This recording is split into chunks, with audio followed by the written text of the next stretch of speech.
اللہ عز و جل نے آقائے کریم صلی اللہ علیہ وسلم کو سب سے بڑا مزکی بنا کر کے بھیجا، تربیت دینے والا۔ قرآن کہتا ہے کما ارسلنا فیکم رسولا منکم یتلو علیکم آیاتنا ویزکیکم ویعلمکم الکتاب والحکمہ۔ سب سے زیادہ تربیت کرنے والے حضور صلی اللہ علیہ وسلم۔ بہت اہم بات عرض کر رہا ہوں، اسے بہت ذہن میں رکھیں۔ سب سے زیادہ تربیت کرنے والی ذات کون سی؟ حضور صلی اللہ علیہ وسلم کی۔ لیکن صرف تربیت کرنے والی ذات ہی نہیں، قرآن نے پھر کہہ دیا کہ جس کو میں نے مربی بنا کر کے بھیجا ہے، لَقَدْ كَانَ لَكُمْ فِي رَسُولِ اللَّهِ أُسْوَةٌ حَسَنَةٌ، ان کی زندگی تمہارے نمونہ ہے۔ یعنی حضور جو کہتے ہیں وہ تمہیں کر کے دکھاتے ہیں۔ تو پیرنٹس بھی مربی ہیں، صرف کہیں نہیں، ان کے سامنے کر کے دکھائیں تو انشاءاللہ اس کا پازیٹیو اثر بچے کی زندگی پر پڑے گا۔ ماں باپ کی پہلی رسپانسبلٹی یہ ہے کہ بچوں کے لیے وہ کہنے والے نہ بنے، بچوں کے سامنے کرنے والے بنے۔ اس کو بھی خاص طور پر ذہن میں رکھیں، اس لیے کہ بچہ جو چیز دیکھ کر کے سیکھتا ہے وہ سن کر کے نہیں، دیکھ کر کے بہت چیزیں سیکھتا ہے۔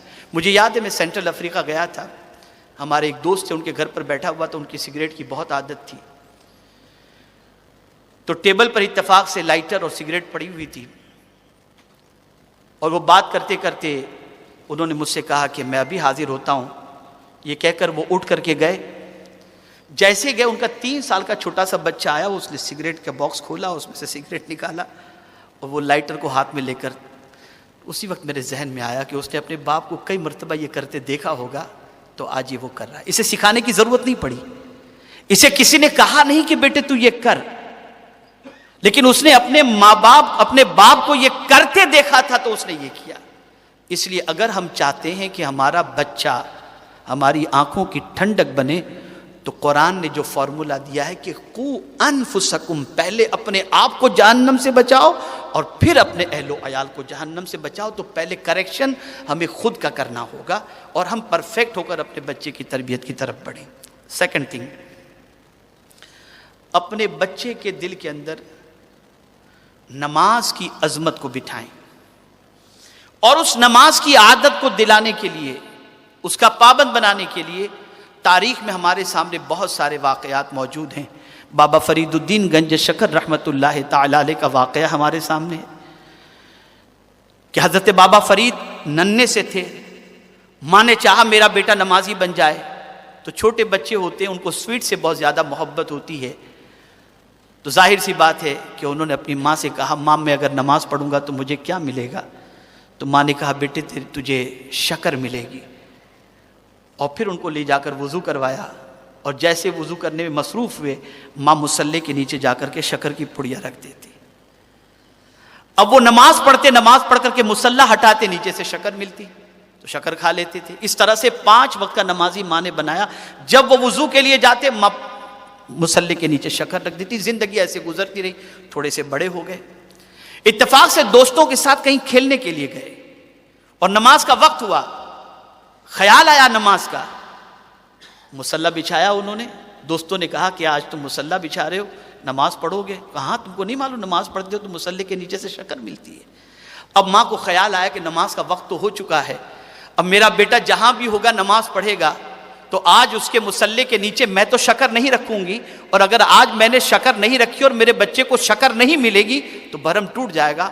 ماں سجدے میں چلی گئی، اللہ کی بارگاہ میں دعا کی، مولا ہمیشہ میں رکھتی تھی تیری بارگاہ میں سر جھکانے کے لیے، آج تو اپنے کرم سے غیب سے انتظام فرما دے۔ چنانچہ جب حضرت بابا فرید نماز پڑھتے مصلی ہٹاتے ہیں تو نیچے شکر کا خزانہ ملتا ہے، اسی سے آپ کا لقب پڑ گیا گنج شکر۔ یہ ماں کی ٹریننگ کا اثر ہے۔ آج ہماری مائیں چاہتی ہیں کہ ہمارے بچے انگلش بولے، ڈانس کریں، یہ کریں وہ کریں، خدا را ان چیزوں پر توجہ مت دو، ورنہ بڑھاپے میں سوائے افسوس کرنے کی اور کوئی چیز نہیں ہوگی، اور بچے پھر نجات کا ذریعہ نہیں بن سکتے۔ بچوں کو نماز کا عادی بناؤ۔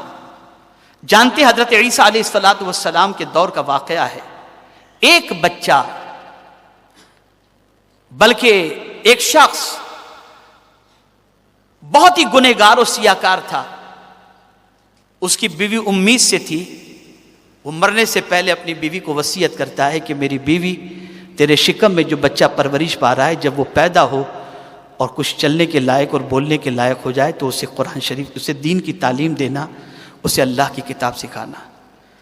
اس کا انتقال ہو گیا، اس شخص کا بچہ پیدا ہوا، گنہگار تھا باپ، خطاؤں میں ڈوبا ہوا تھا باپ، بے پناہ برائیاں کی تھی اس کے باپ نے، اس بچے کے باپ نے۔ لیکن جیسے ہی وہ بچہ کچھ بولنے کے لائق ہوتا ہے تو ماں کو اپنے شوہر کی وصیت یاد آتی ہے اور انگلی پکڑ کے بچے کو مدرسے میں لے جاتی ہے۔ جیسے ہی بچہ مدرسے میں پہنچا اور استاد نے پڑھایا بسم اللہ الرحمن الرحیم، بچے نے جیسے ہی پڑھا، اس بچے کے باپ پر جو قبر میں عذاب ہو رہا تھا، اللہ نے وہ عذاب اٹھا دیا۔ بیوی خواب میں دیکھتی ہے کہ شوہر عذاب میں گرفتار تھا، لیکن اللہ عز و جل نے اس شوہر سے عذاب کو اٹھا لیا۔ رب سے پوچھتی ہے کہ میرے شوہر پر سے عذاب اٹھانے کی وجہ کیا ہے؟ تو جواب دیا جاتا ہے جس کا بچہ زمین پر مجھے رحمان الرحیم کہہ کر کے پکارے، میری رحمت گوارا نہیں کرتی کہ میں اس کے باپ کو قبر کے اندر عذاب دوں۔ جس کا بچہ مجھے رحمان الرحیم کہہ کر کے پکارے، میری رحمت گوارا نہیں کرتی کہ میں اس کے بچے کو، اس کے باپ کو قبر کے اندر عذاب دوں۔ پتہ یہ چلا کہ اگر ہم نے اپنے بچوں کو دین سکھایا، قرآن سکھایا، تو یہ ہمارے بچے ہماری قبر کے لیے نجات کا سامان بن جائیں گے۔ تو نماز اس کا پنکچوئل بنائے، اس کی عادت۔ میں دیکھتا ہوں بہت ساری ہماری مائیں بہنیں ماشاءاللہ آج بھی اللہ کا احسان ہے کہ روزے اور نماز کی کسی حد تک پابند ہیں۔ چھوٹا سا مصلی ہوتا ہے، مدینہ شریف سے لے کر کے آتی ہیں، کھڑی ہوتی ہیں تو بچے کو وہ مصلی بچھا کر کے نماز پڑھانے کی کوشش کرتی ہے۔ بڑی اچھی عادت ہے اور اس کی طرف مزید توجہ ہونی چاہیے۔ اور آقا کریم صلی اللہ علیہ وسلم جو بچوں پر بے پناہ مہربان، لیکن اس کے باوجود حضور صلی اللہ علیہ وسلم ارشاد فرماتے ہیں کہ بچہ 7 سال کا ہو تو اسے نماز کا حکم دو، اور 10 سال کا ہو تو اس کو مار کر کے نماز پڑھاؤ۔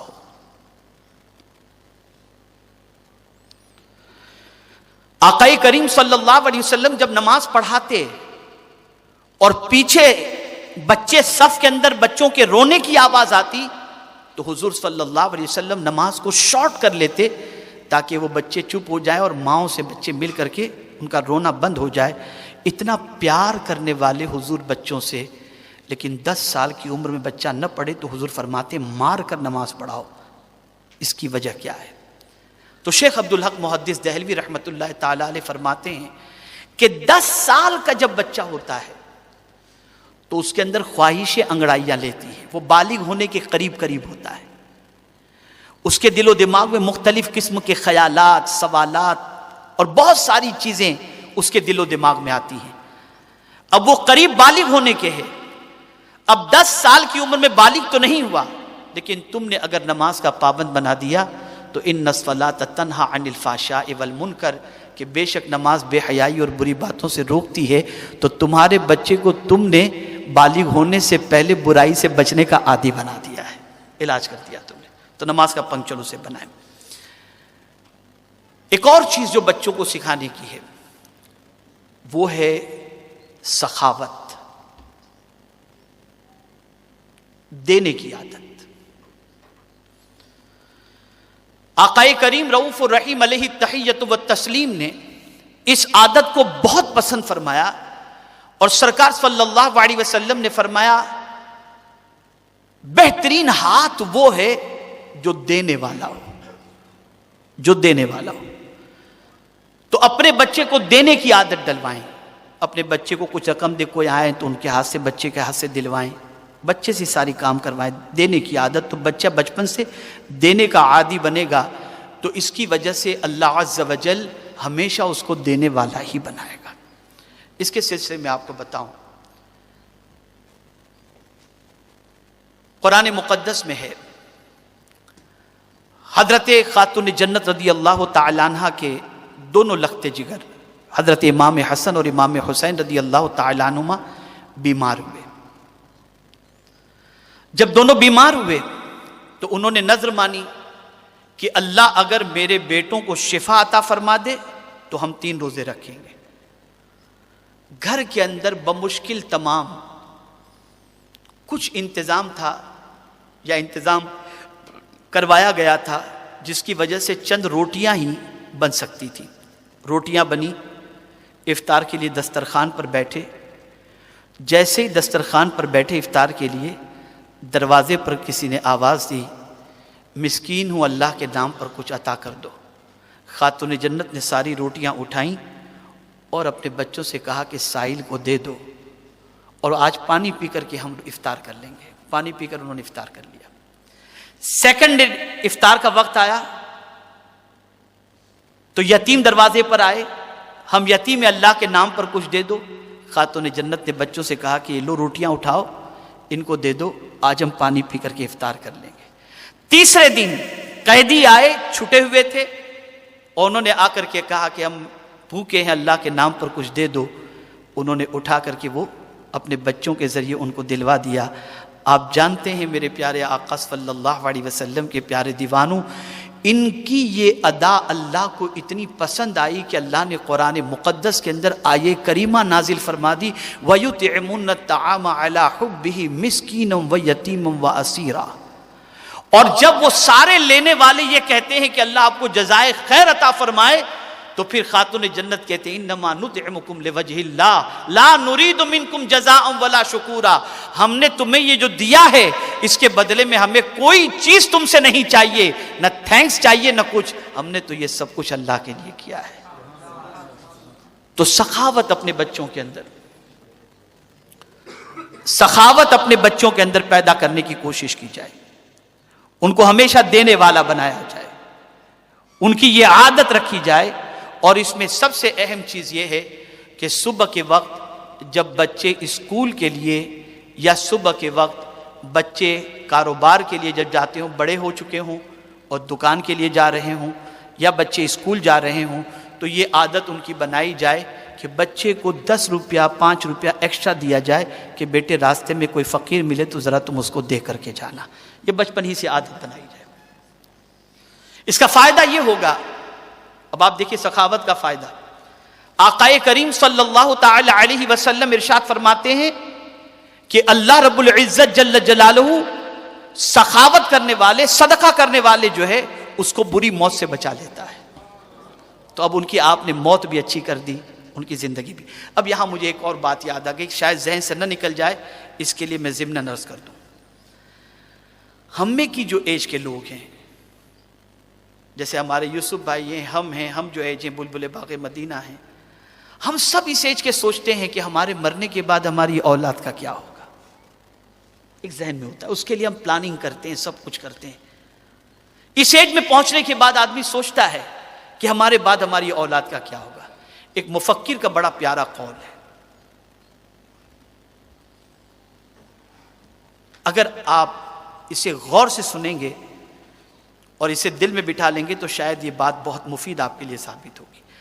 ہم سوچتے ہیں کہ ہمارے مرنے کے بعد ہماری اولاد کا کیا ہوگا. ہم اس کی جگہ پر یہ بھی سوچیں ساتھ میں کہ ہماری اولاد کے مرنے کے بعد ہماری اولاد کا کیا ہوگا. نہیں سمجھے, تھوڑا سمجھا لو. ہم سوچتے ہیں ہمارے مرنے کے بعد ہماری اولاد کا کیا ہوگا, یعنی کیسے جئیں گے, کھائیں گے, پیئیں گے, رہیں گے, یہ ساری چیزیں ہم سوچتے ہیں نا. تھوڑا سا یہ بھی سوچیں کہ ہمارے مرنے کے بعد, ہماری اولاد کے مرنے کے بعد ان کا کیا ہوگا. یعنی ہماری اولاد کیا قبر میں آرام سے رہے گی, کیا اسے جنت ملے گی, کیا اللہ عز و جل کے عذاب سے بچیں گے. یہ سوچ بھی ہمارے ذہن میں آنی چاہیے, جسے قرآن نے پرائرٹی میں رکھا ہے, ہم اسے بھول گئے.